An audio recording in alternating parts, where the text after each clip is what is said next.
Subscribe करें city news Jharkhand.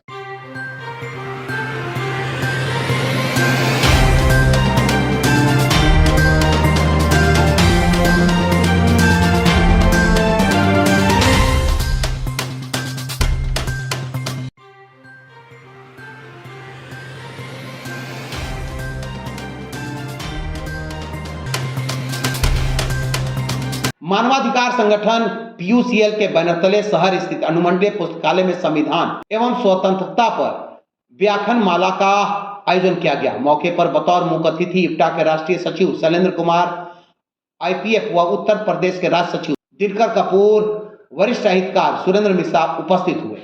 वक्ताओं ने कहा कि आजादी के 76 साल बीत चुके हैं, पर हमें यह खुद से सवाल पूछना होगा कि भारतवासी और इसके नागरिक के तौर पर हम आज कितना स्वतंत्र महसूस कर रहे हैं।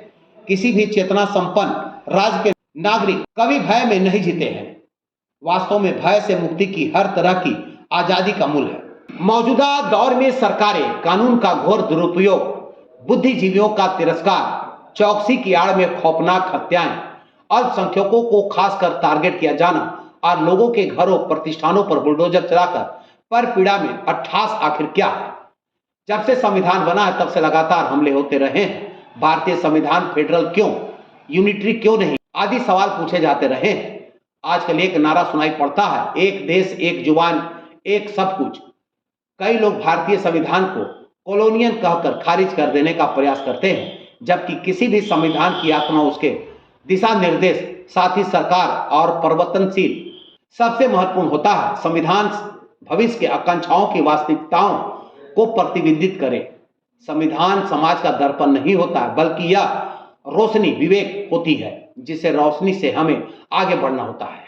वक्ताओं ने कहा कि भारत के संविधान में सोशलिस्ट और सेकुलर शब्द तो बाद के संशोधन से आया, पर कुछ लोगों का सवाल तो समानता से भी रहा, जिसका मतलब कुतर्कों से लगते रहे हैं, जबकि समानता का वास्तविक मतलब राइट टू अपॉर्चुनिटी है। भारतीय संविधान सिर्फ जस्टिस की बात नहीं करता, बल्कि सामाजिक एवं आर्थिक न्याय की भी बात करता है। मौके पर एसएन पाठक, पंकज चौबे, संजय तिवारी, नमस्कार तिवारी, अफजल शाहिद, अधिवक्ता परवेज शाहिद, हसन इमाम, विजय पाल, नरेश मुनिया, रामजी पासवान सहित कई लोग उपस्थित थे। गढ़वा से आयुष तिवारी की रिपोर्ट। देखिए, मेरा नाम दिनकर कपूर है। मैं ऑल इंडिया पीपुल्स फ्रंट का राष्ट्रीय सचिव हूँ और उत्तर प्रदेश का महासचिव हूँ। आज संविधान और लोकतंत्र के सवाल पर यह विचार गोष्ठी पीयूसीएल की तरफ से गढ़वा में की जा रही है। हमारा ये मानना है कि भारत का जो संविधान बना था वह एक कल्याणकारी राज्य की अवधारणा में बना था, और अब जिस तरह से पूरे युग का परिवर्तन हो रहा है, अब वित्तीय पूंजी का युग शुरू हो रहा है और बड़े पैमाने पर संविधान में परिवर्तन करने, यहाँ तक कि नया संविधान लाने की बहस भारतीय जनता पार्टी और आरएसएस की तरफ से उठा दी गई है। दरअसल आप देखें, मोदी जी का जो भाषण था 15 अगस्त को, उन्होंने कहा कि हिंदुस्तान के हर नागरिक को अपने कर्तव्य का पालन करना चाहिए, लेकिन वह ये नहीं बताते कि संविधान के 51A में कर्तव्य बाद में आता है, उसके पहले मूल अधिकार आते हैं और नीति निर्देशक तत्व आते हैं, जिसमें सरकार के कुछ दायित्व तय किए गए हैं।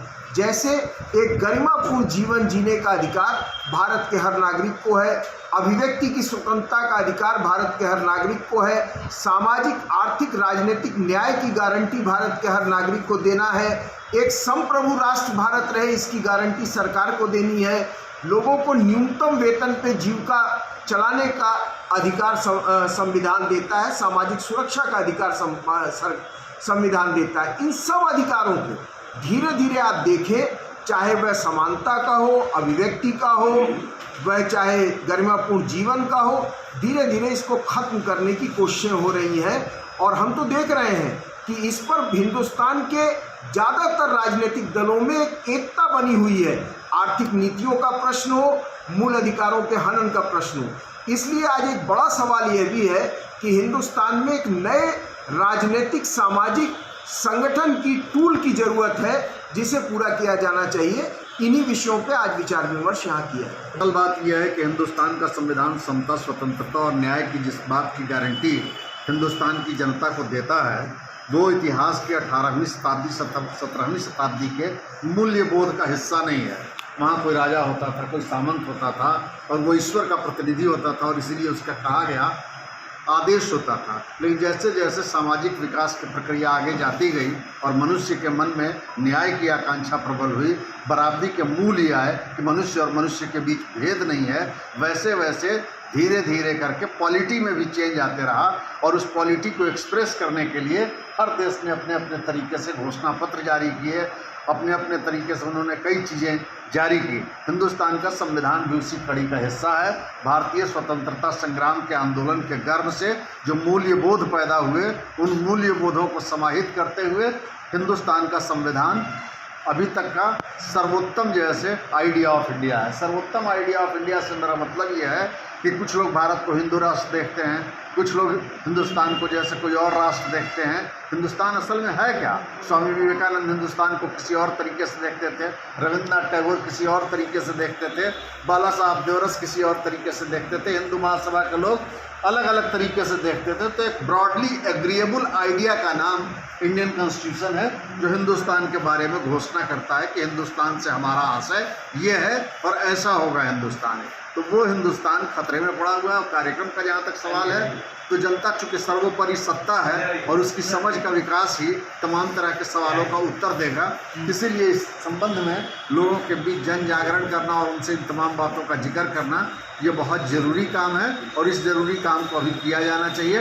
ये ठीक है कि हिंदुस्तान के संविधान ने जो राइट ग्रांट किए, वो राइट जो हैं वो असल में अमल में कभी ज़मीन पे दिखाई नहीं पड़े। हिंदुस्तान की जनता तरसती ही रही, लेकिन घोषणा के स्तर पे हम इसको स्वीकार कर चुके थे कि एक समाज को ऐसा होना चाहिए। अब घोषणा के स्तर पे उसके विड्रॉवल की कोशिश हो रही है और कहा जा रहा है कि नहीं ऐसा होना चाहिए।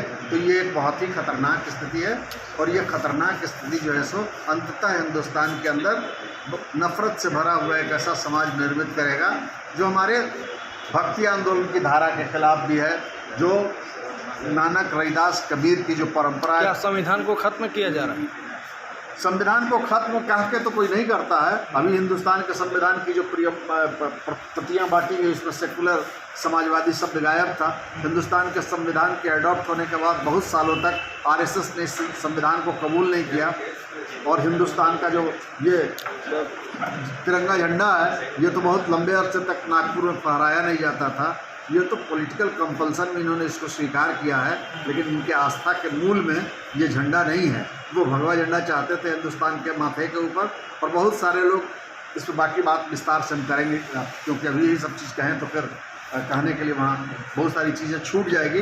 मोटा मोटी तौर पर बात यह है कि हिंदुस्तान का संविधान खतरे में पड़ा हुआ है, हिंदुस्तान खतरे में पड़ा हुआ है, भारत की आत्मा के ऊपर आक्रमण किया जा रहा है और सबसे बढ़ के भारत का विचार संकट में है। और हमारे बच्चों के लिए एक ऐसा हिंदुस्तान बचे जिसमें लड़कियां जो हैं वो हरे भरे मैदानों में आराम के साथ तितलियों के पीछे भाग सकें, बेखौफ, बहुत अच्छे तरीके से।